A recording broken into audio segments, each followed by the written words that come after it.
যে কুমড়ো গাছ যেগুলো লাগানো হয়েছিল, এখন গাছে কিছু গাছে ফুল এসেছে, যে ফুল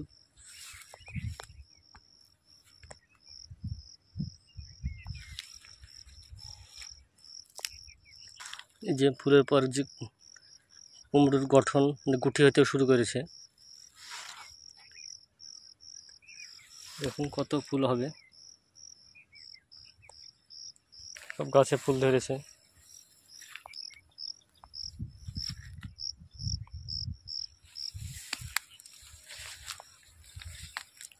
লাগানো থেকে 40 থেকে 45 দিনের ফুল আসার কথা, তো গাছে প্রভু আশীর্বাদে তাই হয়েছে। 40 থেকে 45 দিন ফুল আসতে শুরু করেছে, বা কিছু গাছে গুটি হতে শুরু করেছে।